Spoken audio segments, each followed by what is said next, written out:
Hello friends, welcome to my channel. तो आज की वीडियो में हम द डिस्टेंट विंडो का चैप्टर 5 डिस्कस करेंगे। मैंने डिस्क्रिप्शन बॉक्स में चैप्टर 3 और 4 दिया हुआ का लिंक दिया हुआ है। अगर आपने नहीं देखा तो देख सकते हैं। तो चैप्टर 5 शुरू करते हैं। चैप्टर 5 में सबसे पहले क्या होता है, पार्वती साहब के लिए चाय बना के लाती है। वो कमरे के बाहर से खड़े होकर साहब को आवाज़ लगाती है, लेकिन कोई भी रिस्पॉन्स अंदर से नहीं आता है। तो पार्वती फिर से साहब को आवाज़ लगाती है। सेकंड टाइम बुलाने पे साहब कमरे से बाहर आते हैं। उनके हाथ में फिर से वही किताब होती है और वो किताब में ही बिज़ी दिखाई देते हैं। तो पार्वती साहब से कहती है कि साहब मैं आपकी चाय लाई हूँ। तो साहब कहते हैं कि ठीक है, तुम टेबल पे रख दो। कह के वो 2 मिनट के लिए कहीं चले जाते हैं, शायद वॉशरूम जाते हैं। पार्वती तभी टेबल पे चाय रखती है। तो चाय रखने के बाद वो देखती है कि टेबल पे एक नोट का बंडल पड़ा हुआ है, पैसों का बंडल पड़ा हुआ है। तो पार्वती ये सोचने लगती है कि साहब इतने एब्सेंट माइंडेड और केयरलेस, वो इतने बड़े पोस्ट में है, इतने बड़े ऑफिसर है, फिर भी ऐसे केयरलेस कैसे हो सकते हैं। इतना सारा पैसा टेबल पे ऐसे ही छोड़ के चले गए। अगर किसी ने देख लिया तो क्या होगा, कोई भी चुरा के ले जाएगा। पैसों का लालच तो सबको होता है। बस वो ऐसा सोच ही रही होती है कि साहब वापस आ जाते हैं।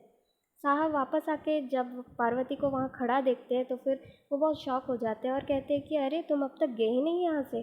तो पार्वती सिर्फ इतना जवाब देती है कि मालिक कभी भी आता होगा। तो साहब बोलते हाँ ठीक है, बट वो अभी तक नहीं आया। हाँ पर आ भी जाए तो मैं क्या करूँ इस पे। तो पार्वती कहती है कि साहब ज़रा टेबल पे देखिए अच्छे से, क्या रखा हुआ है आपने। साहब कहते हैं क्या क्या रखा है मैंने। पार्वती के तो नोट्स की तरह इशारा करती है। तो साहब बोलते ओ तो तुम वो पैसों की बात कर रही हो। पार्वती बोलती है हाँ। हाँ क्यों। तो साहब बोलते क्या दिक्कत है, मैंने पैसा वहाँ रखा है। तो पार्वती कहती है कि साहब क्या आपको ये भी बताना पड़ेगा मुझे, यहाँ पे मैं हूँ, माली है, सब लोग हैं। आपको लगता है अगर माली ने ये पैसे यहाँ पे ऐसे पड़े हुए देख लिए तो फिर क्या वो छोड़ेगा, वो पक्का पैसे लेके चला जाएगा।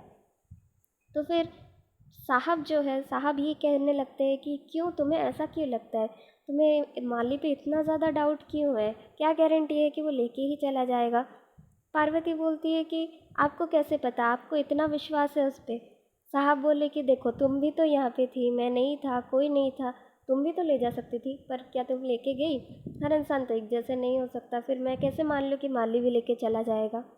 तो पार्वती वहाँ पे कन्फ्यूजन में पड़ जाती है कि वो कैसे समझाए। वो साहब को ये नहीं बता पा रही है कि वो जानती है माली का नेचर।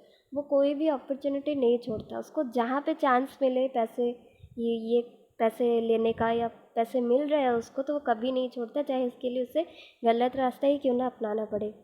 तो फिर पार्वती एक अजीब तरह का स्माइल देके वहाँ से चली जाती है। पार्वती साहब का कप और स्पून जो जिसमें उसने चाय दी होती है, वो वेल के पास, कुएं के पास धोने जाती है।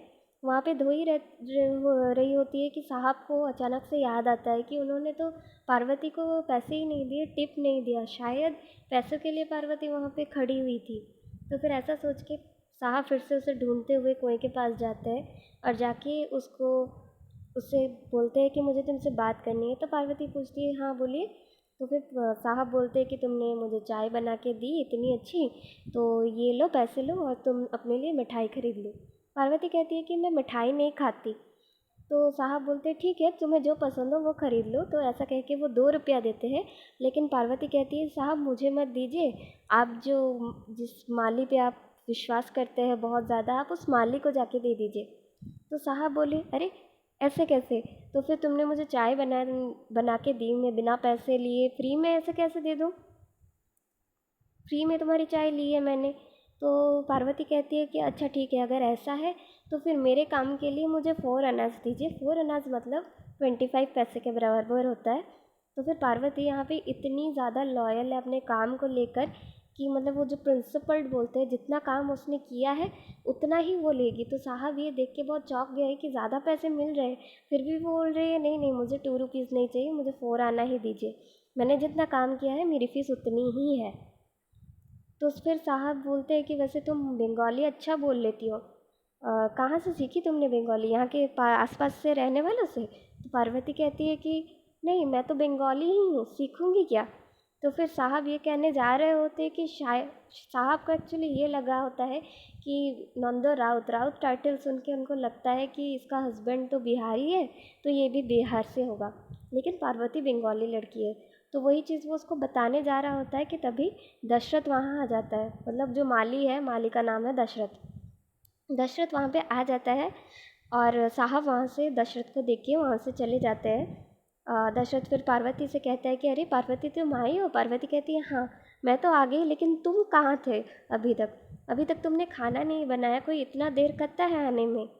तो दशरथ ऐसे मतलब थोड़ा चिढ़ गया। वो सोचने लगा कि क्या बोले, फिर बोलेगा अरे तुम क्यों इतना चिंता कर रही हो? तो पार्वती बोलती है कि कैसे ना करूँ, तुम अभी जाके वापस आ रहे हो, साहब टाइम से पहले आ गए हैं, खाना तुमने अब तक बनाया नहीं, कब खाना बनाओगे, कब तुम खाना सर्व करोगे? तो फिर मालिक कहते हैं नहीं नहीं तुम चिंता मत करो, खाना बनाने में मुझे ज़्यादा समय नहीं लगेगा, तुम्हें नहीं पता मैं कितना एक्सपर्ट हूँ, और बस चावल और मटन का करी तो बनाना है, और क्या बनाना है, कितना टाइम लग जाएगा? पार्वती के फिर से पूछती है क्या तुम श्योर हो ना? हाँ मैं श्योर हूँ। तो फिर उसके बाद वो किचन में जाता है, किचन में जाके एक बड़ा सा थैली वो लाया होता है, बैग लाया होता है, वो जाके किचन में उस बैग को रख देता है। लेकिन पार्वती को फिर भी डाउट होता है कि इतने आराम से कैसे इतनी जल्दी बन जाएगा बोल रहा है। तो फिर वो दशरथ के पीछे पीछे किचन में जाती है। किचन में जाके के वो देखती है कि वो जो बैग देखती है वो एक्चुअली बाहर की दुकान से मटन करी ऑलरेडी बनवाया हुआ लेकर आ गया होता है। तो फिर पार्वती कहती है हाँ अभी तो पता चला मुझे कि तुम क्यों इतने मतलब फ्री हो गए हो कि खाना हाँ रेडी हो जाएगा, क्योंकि तुम तो ऑलरेडी खाना बनवा के लेकर आए हो, तुम्हें तो सिर्फ चावल बनाना है अभी। लेकिन ये तुम खिलाओगे साहब को, ये वो जो नाके पे मिलने वाला मटन करी, साहब का दांत टूट जाएगा।